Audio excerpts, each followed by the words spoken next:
Andy Byron is the CEO of a company called Astronomer, and he made the unfortunate decision to take his side chick on a cute little date to a Coldplay concert, a date that's now gone viral all over social media because of their reactions to being caught on the Jumbotron together. This wasn't just any side chick that Andy was with, but the chief people officer of his company, his HR, Kristen Cabot. It sounds like a cute, corrupt date with two of the top executives at the same company, except there was one small problem.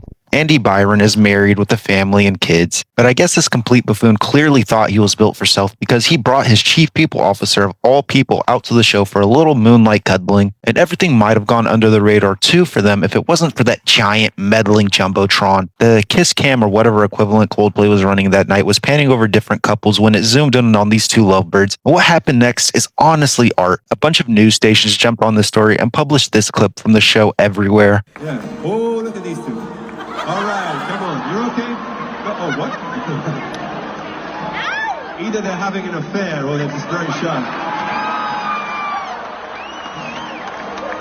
I've got questions. Andy drops like he's been hit by a sniper, full ragdoll mode. Kristen, his HR queen, whips around like she's just trying to vanish into another dimension. They both act like the CIA just lit them up with lasers from the upper balcony. It was like the sketchiest, most suspicious response possible. Even Chris Martin, the lead singer of Coldplay, made a comment speculating that they were just caught red-handed. And that's when the internet detectives decided to show up. People did what they always do when something shady gets broadcast in front of thousands of eyes. They dug deep. Quickly, the couple was identified. Andy Byron, the married CEO, and Kristen Cabot, or Cabo, wherever you want to call her, the chief people officer at Astronomer. It became very clear very fast that this wasn't just some corporate mixer. This was a full-blown affair, and they just got exposed in front of thousands of people. Andy's got a wife, a kid, and from everything that I've seen, his wife found out the way from most of us did, through online clips as well as having all of her social media accounts spammed with messages of people telling her what happened. And apparently she's deactivated her accounts and vanished from the internet, which is a pretty smart move. I don't think she needs to constantly be reminded that her soon-to-be ex-husband is nothing more than a low-life cheater. That's a level of exposure you just don't come back from. And honestly, my heart goes out to Andy's family. That's the real tragedy here. His wife and kid didn't ask for any of this. They didn't sign up to be part of a public meltdown that started with a Coldplay ballad and ended with the entire internet roasting this dude into the shadow realm. This whole thing is just messy. The kind of betrayal that hits way harder because it's so public and so goddamn avoidable. And let's talk about how they reacted, because this might have been the most ridiculous part of this entire situation. If they had just played it cool, maybe even laughed, waved, and done a little aw shucks moment on screen,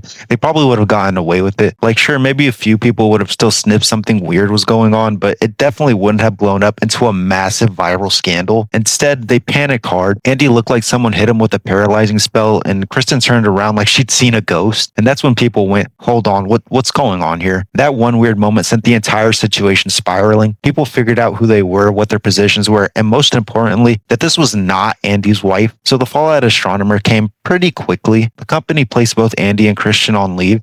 Pete DeJoy, the co-founder and chief product officer, would step in as the interim CEO and posted on LinkedIn about it. The statement was as corporate as you'd expect, talking about accountability, leadership, and initiating a formal investigation. You know, the usual damage control phrases for when your CEO gets caught smashing his HR staff at a Coldplay concert. So yeah, that's the full breakdown. A CEO cheats on his wife with his HR officer, gets caught on camera at a Coldplay concert, melts into a giant pile of guilt right in front of 50,000 people, and sparks an internet sleuthing frenzy that ends with both of them on leave and a company in PR crisis mode. Absolutely unreal. The moral of the story is, if you're going to cheat, maybe don't do it in front of the Jumbotron at a Coldplay concert, or, you know, just don't cheat on your fucking family. Well, that's all I have for today. I appreciate you for making it to the end. Don't forget to leave a like and comment on this video to let me know what you think, and as always, have a good one.